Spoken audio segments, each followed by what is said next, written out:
Hello there everyone and welcome to A Tale of Five Wargamers, our brand new series in which we are going to be taking the plunge into the murky depths of Age of Sigmar.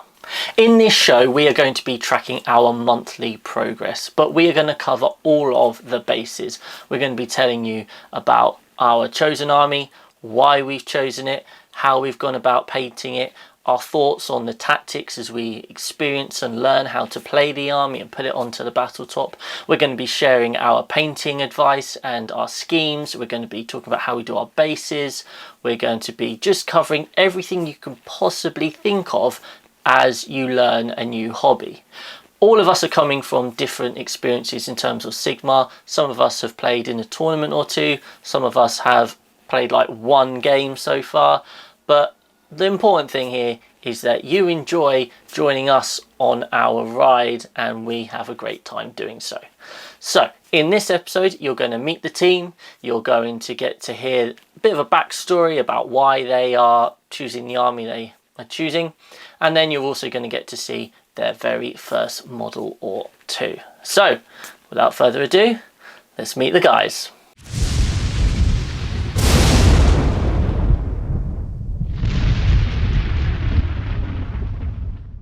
Hello everybody, it's Tom here, and I'm here to talk about my Paths to Glory army choice for the Tale of Five Wargamers.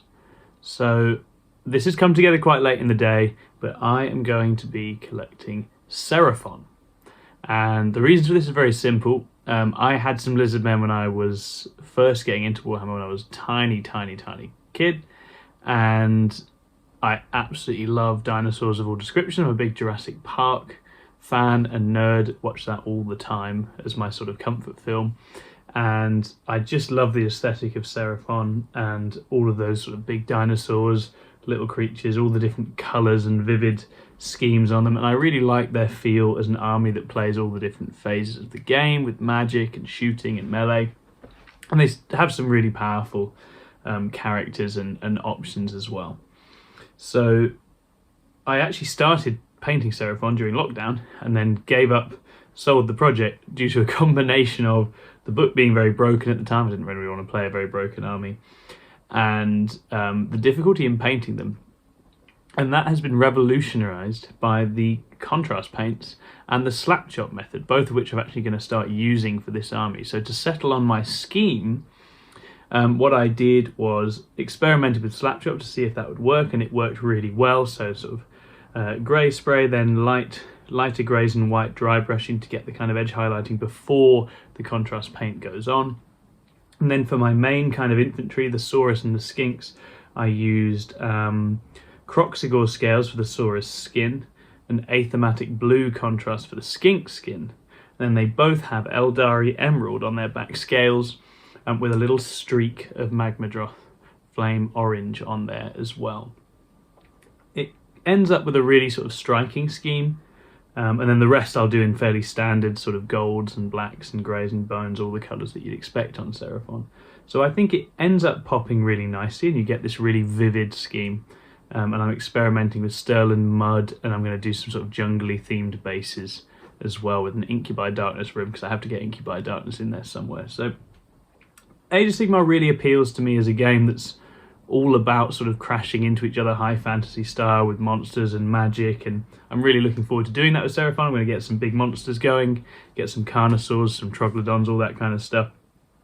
I love the sort of sorcery dimensions, so I'll definitely get Lord Croak.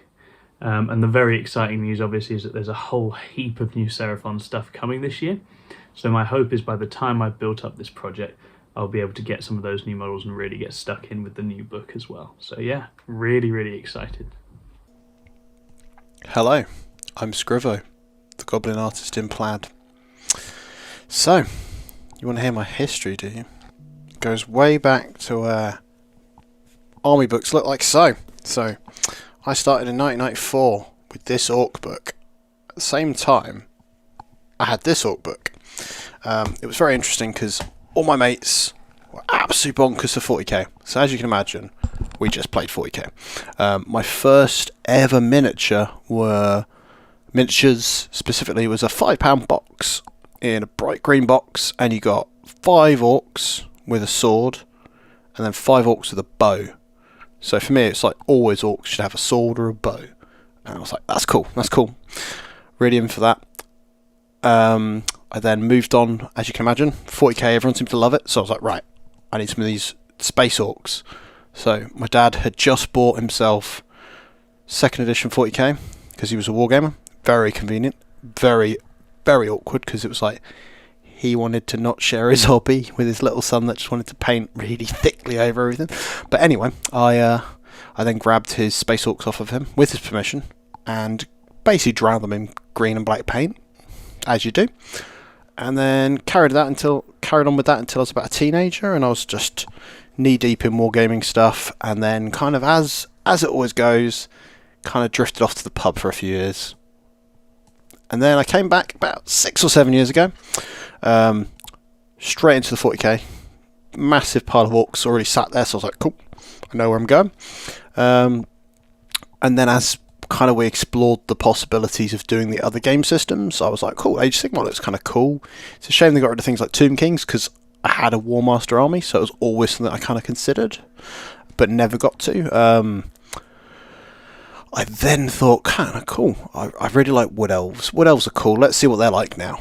And then I found that there were kind of tree dryads and ents and spirits, and it wasn't really what I wanted. So I just thought, cool, I gave them a go. Didn't really scratch any itches, so I was like, cool, I'll put these back.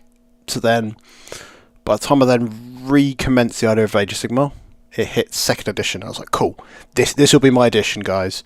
Me and my mate Dan were like, cool, we'll split the box, and I was like, cool, I'll do Stormcasts. I've just painted a load of Custodes. They look similar, but they will not be the same. It'll be fine. Dan then moved away, took his Nighthaunt with him, then lost interest. So, funny enough, I had a pile of Stormcasts, fizzled out of interest. Then, local community kind of then expanded, became more 40k centric again. So then I was like, cool, what do I do now?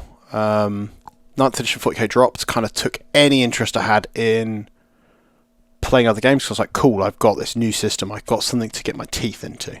And then 3rd edition Age of Sigmar, so the Dominion box dropped. And the one thing from back when I was a little kid that I thought was always really cool was orcs with ranged weapons. So those bowmen, I was like, cool, this is the follow-up to that, without having to be some sort of weird bone splitter savage orc. So it's kind of cool because they're not really my jam. So I was like, cool, this works. At the same time, locally, there was a lot of 40k kind of enthusiasm, because obviously we're mid-flow of an edition, everyone was getting the codexes, there was a lot of tournaments, we're all really enjoying that, so it kind of just got pushed to one side, because obviously early edition of anything, there's the haves and the have-nots of books, so kind of with my orcs, even though they weren't that good, it felt kind of like, well, I have my own battle tactics and you guys don't have your own battle tactics, so we kind of just, it fizzled. And I then bounced back again last summer. I speed painted an Ossiarch Bone Reaper's army, so specifically Staliarch Lords, so they are essentially the sub-faction that are all about speed. So very much like my War Master army of old, I had this cavalry block, this wedge that could just fling into stuff, do lots of damage but quickly. And that seems very much my playstyle. So then I kind of thought, okay, as everyone else is kind of now ebbing and flowing back into Age of Sigmar, I was like, I've got them done. They're very much an army that I've got more bits I could add to them, but it's not really a hobby project when it's already done. So I was like, cool, what can I do? Whilst everyone else is getting excited for this, I was like, I'll go back to the orcs. So dug out my crawl boys. The swamp was calling me, some might say. Most of the crawl boys I had were already built, primed, and texture painted on the armour, onto the bases as well, because it was something I decided I wanted to be as grubby as possible, my orcs.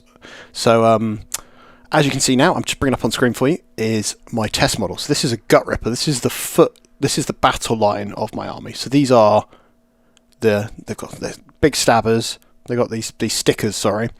Or they can have like some sort of choppy weapon. I've given them all the spears because they're the easy to build kit from the starter set. I'm going with Barrack Burgundy for all of my cloth. Bright moot green for the flesh, because that's a theme across all my orc armies. They've all got moot green flesh because it's kind of, it pops and I like it. As you can see, there's the texture paint on the shield. I haven't really settled on how I'm going to do the weathering for them, other than I wanted them to look crusty. So I'll come back to that once I've done more of the army. And then this is a shot of my first model I did, which is the Swamp Caller Shaman, who is a really characterful model. And I've got another one to paint, but I do also have the limited edition one they did for like events that I'm picking up this weekend. So thankfully I can have two, and they won't be the same, which is a big deal, right? And then as I progress, I've got more units to do and bring each month. But my hope and goal for next month is there is this Slogoth. So this is a creature, very much gets named Dobby by the community because he looks basically like Dobby the house elf, but if you fed him or like got him wet or fed him after midnight, and he's a bit sinister, and it is all about those hobgrots sat on top of him. They're gonna kidnap people and then sell them to the Chaos Dwarves, which is another army that one day I'll be very much in trouble if they release them. So hopefully this time next month you'll see this model done and dusted, and then maybe a few extra bits, maybe some extra hobgrots, maybe some of these bow guys. I don't know. There's a lot of cool stuff for this army, and it'll be very hard for me not to get kind of distracted, I think. But doing this will hopefully focus me on it. So until next time, bye guys. Hey guys, and welcome to 6++. My name's Lee, and I'll be taking you today through my Tale of 5 Wargamers video. A little bit about me. So I am an avid Warhammer collector. Although until recently have only really been dabbling in Warhammer 40k. That's because really when I was growing up, that's kind of what everybody was doing, so that's what I wanted to get involved in. However, there's always been that sort of twinkling in the eye as I look at the very, very beautiful Age of Sigmar models that kind of, honestly, a lot of the time put the 40k models to shame. So as I said, when I was growing up, it was all Warhammer 40k. So when we were talking about sort of starting an Age of Sigmar army, or sort of coming together as a group to do that, I really had no idea where to start. The lore was new to me, the setting, the game, the way it's played, everything was completely new. One thing that wasn't new, however, was the factions. So those of you who sort of are familiar with what I'm collecting, it's predominantly Chaos models. And only at the start of the edition, actually, did I start collecting an entirely new Slaanesh Demons army.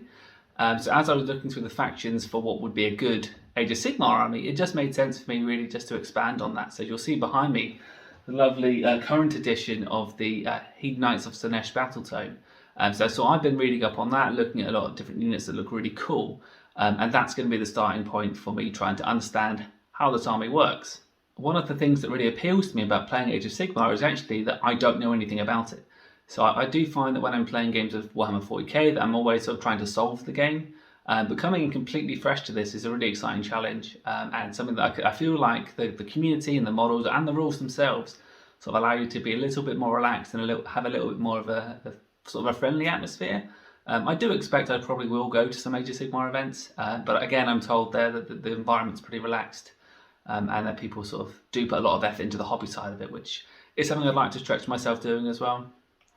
A little while ago I actually did try and start a similar initiative to this with the group, and actually collected most of a Fire Slayers army. I just really had this craving for something a bit more high fantasy than I was getting out of my 40k models. However, I bought a couple of boxes, painted those up, and then really there wasn't much appetite elsewhere in the group. So I'm hoping this time we can stick to it and sort of get some games on the battlefield. I know a lot of the other guys are a lot further. A lot more experience with Age of Sigmar than I have. I've actually played a couple of games and even some events, so I'm really hopeful to get it started this time. So as I mentioned before, I've already got a load of Slaanesh models via my Chaos Demons army, so it just really made good sense to bring the mortals of the Heathen Knights of Slaanesh into that as well. And they are really beautiful models, and I must say that the model range across Age of Sigmar, the newer stuff at least, there's some pretty bad, dodgy old stuff. The newer stuff really is fantastic, and this is no exception. There were a couple of models that I immediately fell in love with as soon as as soon as I got my hands on the book. So Scrivo, the Magnificent, an absolutely stunning model. I really like the new not Keepers of Secrets, the Dexessa and Successor. I don't know if I'm saying those right, but they're sort of the sort of almost Keeper of Secrets style models. They're absolutely stunning as well. And then I really like the idea of a cavalry force, so having sort of loads of things really quick and mounted, and I think obviously that ties in with sort of the whole Slaanesh thing of being sort of quick.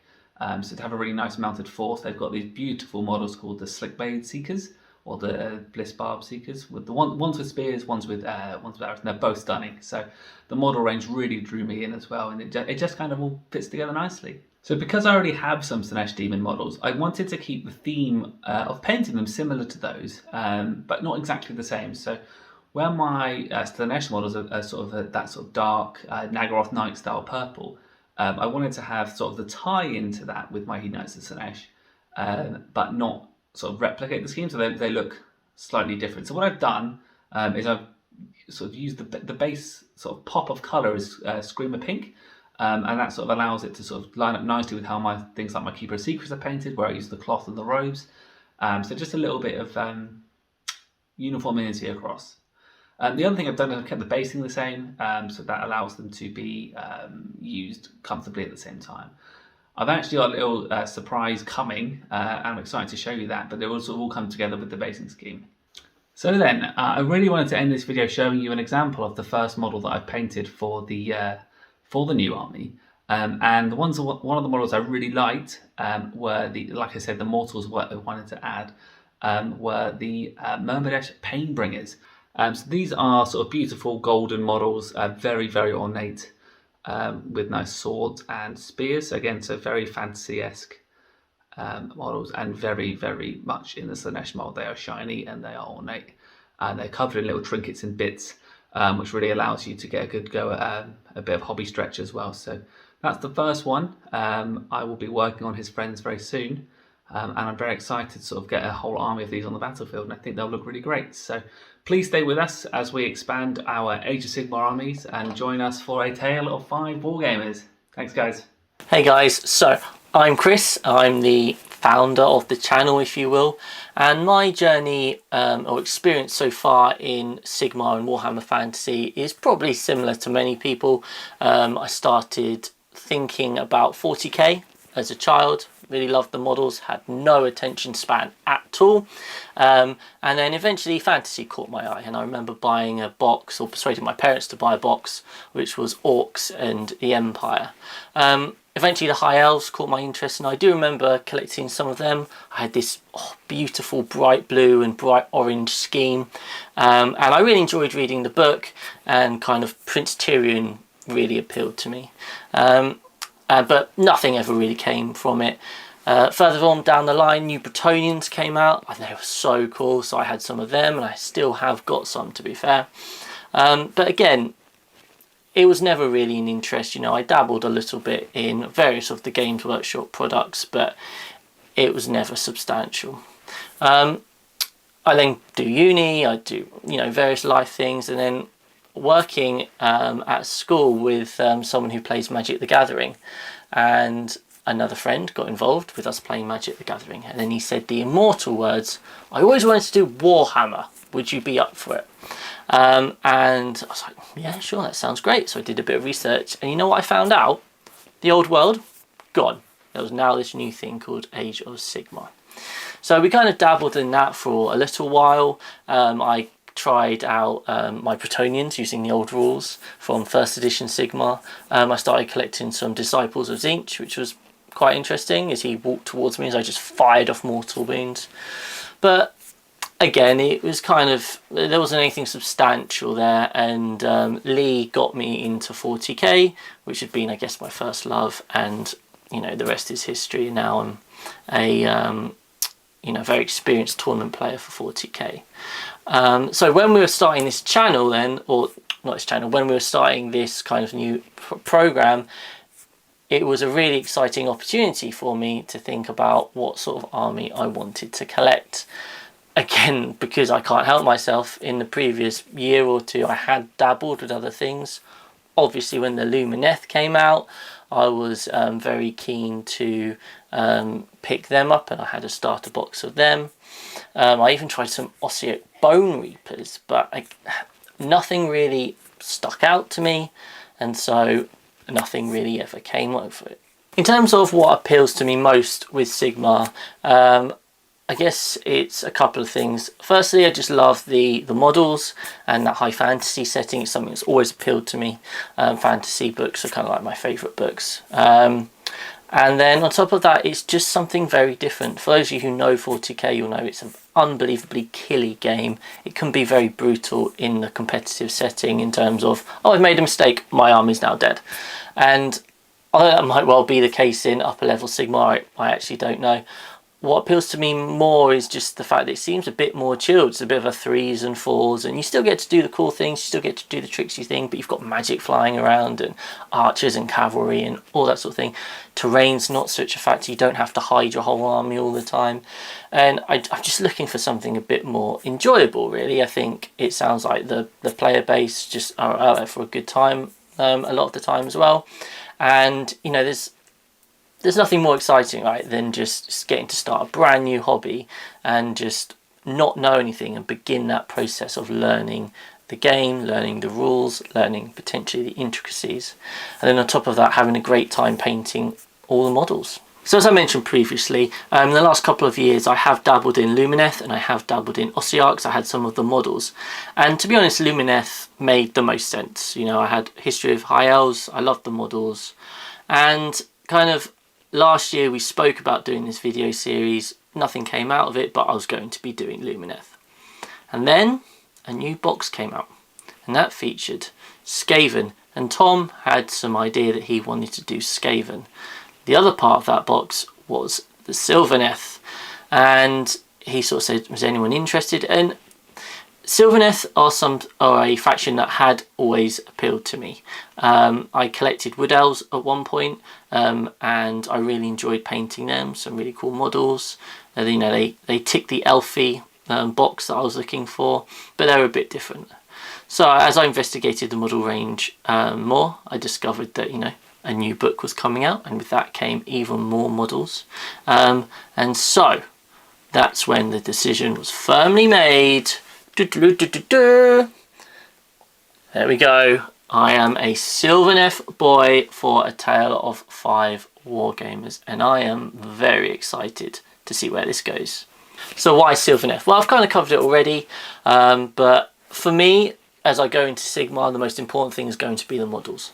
And I've always loved Kernoth Hunters.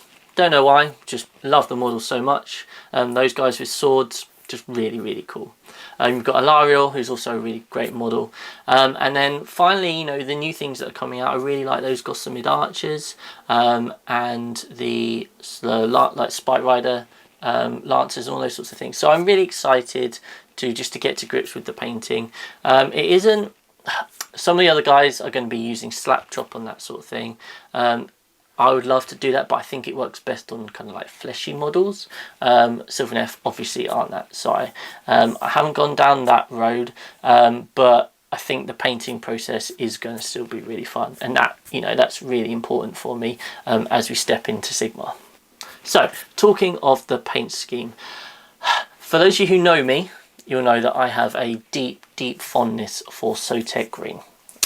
The majority of my armies are Sotek Green, and if they're not, they feature Sotek Green somewhere, or, you know, that bluey green. So the logical thing, as I got my brand new Sylvaneth box set, which I split with Tom for the Skaven, which have obviously don't exist anymore, was, right, how can I get Sotek Green into this scheme? And I saw some really nicely painted Kernoth Hunters, which were this green with white wood, and so I thought, winter theme, perfect. So I got my Gossamed Archer out and I started painting him, and I used a couple of tutorials I'd found online, and I got to the wings and started painting them, and it just didn't look right. And I just thought about it, and I thought, you know what, this isn't quite for me. I then cast my mind back to my Wood Elves of yesteryear, and I remembered that I had done them as an autumn theme. So I had gone for kind of like deep reds and then oranges and yellows, like the autumn leaves on the base, all that sort of thing. So I thought, why not? Let's have a go at that. And so I present to you my first attempt at a Gossamed Archer. As you can see, it's quite a striking. In the next episode, what I'm going to do is a little tutorial on the general ideas of how I paint these models. But you can see I've got the yellows, I've got the reds, I've got the oranges. In terms of the wood, I've gone for that autumny vibe there, which is a simple tutorial by Duncan. And then furthermore, I also had a go at a battle line model, which is the Dryad. And you can see here, really simple, but I think really effective. And I'm hoping that across the army, this is going to look very striking. I think I'm a reasonable painter. None of these are going to be incredible, but I think the overall aesthetic is going to be really good, which is my priority whenever I have a go. So that's me. I'm really excited for this journey. Going to learn so much, I'm sure. And yeah, please leave comments if you're a Sylvaneth diehard fan, and teach me the ways of the woodland creatures. Wonderful people of 6 viewership. It's David here, and I'm going to talk to you about why I'm taking Gloomspite Gates. So as a teenager, I was a massive fantasy Warhammer player, and I absolutely used to love Night Goblins. My army, I recall, had it had 100 Night Goblins in one squad, because that's just how I wanted to roll as a teenager. There was 100 Night Goblins. They had the Crown of Command on my Warlord, which meant they had a leadership of 10 and would rarely run away. They also had some banner that made them fight first. And they also had double-handed weapons, which would normally make them fight last. I also had... So basically, yeah, they were hitting with two-handed weapons against things, fighting first, never running away, just being totally obnoxious. And I absolutely loved it. I had some Wolf Riders in there as well. I had Doom Diver catapults, which obviously the coolest thing in the world. And yeah, so that's how I went with that. So when I left 40k, and you can see my first, if you want to know the story, you can watch the episode of the show that we discussed that. I you know, that was the thing I missed. And I used to read Gortrex and Felix and stuff, trying to find out a bit more about Skaven and Night Goblins, and you know, you always kind of keep an eye on the hobby. When I came back, obviously I found that fantasy battles had gone, so I got into 40k. But I did look at Sigmar with a bit of a side eye, like, ooh, some of those models are very nice. And I decided to try a little bit of Sylvaneth. And to be honest, I just didn't enjoy painting the models or building the models. And realistically, I always quite liked the Night Goblins. I mean, come on, how can you not really like Emo Goblins? I mean, Emo Goblin is pretty much how I would describe me at university, to be quite honest. That's just the kind of person I was then. And obviously, one of the things you're probably thinking is, yeah, whatever, Dave, it's because their codex has just come out, or their battle tome, I'm supposed to say, in Sigmar, aren't I?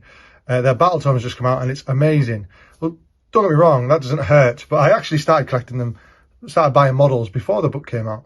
I played a couple of games, literally a couple, just to kind of get my head around Sigmar, and I'm looking forward to playing them. So the list that I'm taking is around Trogs, because as well, I do like the actual Night Goblins, and I'll probably add some into the list, but realistically, I didn't want to have to paint loads of models. I didn't want to have to like learn to base loads of models as well, things like that. And this looked quite fun when I saw someone's list when I was looking through BCP one day, and they just had loads of Trogs, and I thought, oh, that could be quite cool. So I decided to take a few Trogs. Again, lower barrier to entry really, and I can start playing pretty much straight away. Painting wise, I've chosen the slap shot method. You can see here, I think it looks all right. I think it looks pretty good. I'm not a painter, right? This is one thing I'm certainly not as a painter. But I'm very, very happy with how these came out. You can see my Trog boss. I'm pretty happy with the Trog boss there. Just looking pretty grim. He's great. You can see that I've done on his like on like the harder skin, I've done like a darker colour. The mushrooms are quite interesting because I was unsure whether to do them all red. I decided to do a couple red, like just little spotty ones. But I thought obviously with the spots themselves being red on a lot of the models, I just thought I'd leave just a little bit in there. But I really like using the luminous paint on here, just to kind of make it pop a little bit more. The thing that I'm really proud of though is the bases. So I watched a video by Cult of Paint on how to do really easy swamp bases with a wet look on them, and I think they've come out pretty good. I think the orange is, I wish I maybe chose a different colour than the orange flowers, but I think they look pretty sweet overall. And it'll be a nice kind of, you know, defining feature about all of the models if they have these bases. All right, and that's me, guys. I look forward to actually hopefully doing some bit reps with the team and getting some games under my belt. Catch you soon. So there you have it. You have now met the fearsome fivesome who are going to be undertaking this mighty challenge. We look forward to seeing you next month, where we will be sharing our painting updates as well as what we think of the faction in general, and anything that really is appealing to us in terms of how they come across on the tabletop, any specific rules we're looking forward to trying, and that sort of thing. See you next time.